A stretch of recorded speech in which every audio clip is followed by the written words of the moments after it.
ગઈકાલે સ્થાનિક સ્વરાજ્યની ચૂંટણીઓના જ્યારે પરિણામો જાહેર થયા ત્યારે જૂનાગઢની જે કણજા બેઠક હતી ત્યાં જીતના જશ્નની વચ્ચે કંઈક એવું થયું જેણે સૌને વિચારતા કરી દીધા. શું છે સમગ્ર વિગત જાણીએ આ અહેવાલમાં. જય હિન્દ, BSI ટીવી ન્યૂઝ પર આપની સાથે હું છું નિધિ ગઢવી.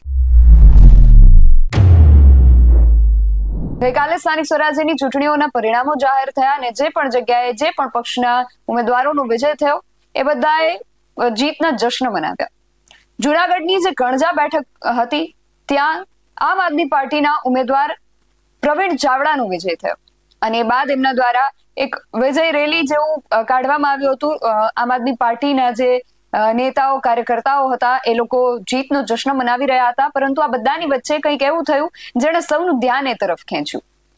આમ આદમી પાર્ટીના પ્રવીણ ચાવડાનો વિજય થયો, પરંતુ નારા લાગ્યા ભારતીય જનતા પાર્ટીના પૂર્વ મંત્રી જવાહર ચાવડાના.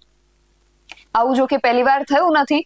વિસાવદરની પેટા ચૂંટણીમાં જ્યારે ગોપાલ ઇટાલિયાનો વિજય થયો ત્યારે પણ આ પ્રકારે જ જવાહર ચાવડા જિંદાબાદના નારા લાગ્યા હતા અને જૂનાગઢની કણજા બેઠક ઉપર હવે ફરી એકવાર આ જ પ્રકારે પુનરાવર્તન થતું જોવા મળ્યું છે. આનું ગણિત ઘણું બધું છે, પરંતુ સૌથી પહેલા ત્યાંથી જે દ્રશ્યો સામે આવ્યા છે એના પર એક નજર કરીએ.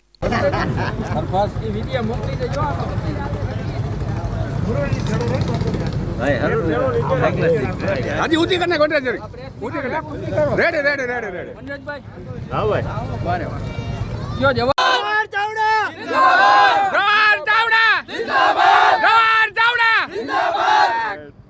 આમ આદમી પાર્ટીના ઉમેદવારનો વિજય થવો અને એમાં ભાજપના પૂર્વ મંત્રી અને ભાજપના અત્યારના જ કાર્યકર પણ છે, ભાજપમાં જ હજુ છે જવાહર ચાવડા, છતાં જવાહર ચાવડા જિંદાબાદના નારા લાગવા ઘણા બધા પ્રશ્નો ઉભા કરે છે. અને જોવા જેવી વાત એ પણ છે કે પ્રવીણ ચાવડા જે આ બેઠક કણજા બેઠક પરથી લડી રહ્યા હતા એમની સામે એમના પ્રતિસ્પર્ધી કોણ હતા? ભાજપમાં એમના પ્રતિસ્પર્ધી જે હતા એ કિરણબેન ખટારિયા હતા. ડોક્ટર કિરણબેન ખટારિયા એ સાવજ ડેરીના જે ચેરમેન છે દિનેશભાઈ ખટારિયા એમના પુત્રવધુ છે. દિનેશભાઈ ખટારિયાની ટિકિટ ન મળતા એમણે પુત્રવધુને મેદાને ઉતાર્યા હતા. દિનેશભાઈ ખટારિયા જે છે એમણે થોડા સમય અગાઉ જ એક કાર્યક્રમ દરમિયાન જવાહર ચાવડા ઉપર નામ લીધા વગર ઘણા બધા આક્ષેપો કર્યા હતા અને ઘણા બધા પ્રહારો કર્યા હતા. અને આજ દિનેશ ખટારિયાને ઘણી વખત વિસાવદરના ધારાસભ્ય ગોપાલ ઇટાલિયા સાથે પણ ચકમક જરી ચૂક્યા છે. એટલે આ દિનેશ ખટારિયાના જે પુત્રવધુ કિરણબેન ખટારિયા હતા એ પણ આ કણજા બેઠક પરથી ચૂંટણી લડી રહ્યા હતા અને એની સામે પ્રવીણ ચાવડા જે આમ આદમી પાર્ટીના ઉમેદવાર હતા એમનો વિજય થયો છે અને એ પ્રવીણ ચાવડાને જવાહર ચાવડાના નજીકના માણસ ગણવામાં આવે છે. અને એ નજીકના માણસ છે કે કેમ એ અહીંયા એમની વિજય સરઘસ જે કાઢવામાં આવ્યું હતું એમાં જ સાબિત પણ થઈ ગયું કે ત્યાં જવાહર ચાવડા જિંદાબાદના નારા લાગ્યા. હવે જવાહર ચાવડા આ વિષયને લઈને કોઈ પ્રતિક્રિયા આપે છે કે કેમ તે જોવાનું રહેશે. તમારું આ સમગ્ર વિષયને લઈને શું માનવું છે અમને કમેન્ટ કરીને ચોક્કસથી જણાવજો.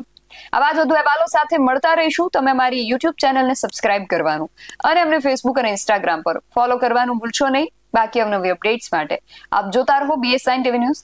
નમસ્કાર.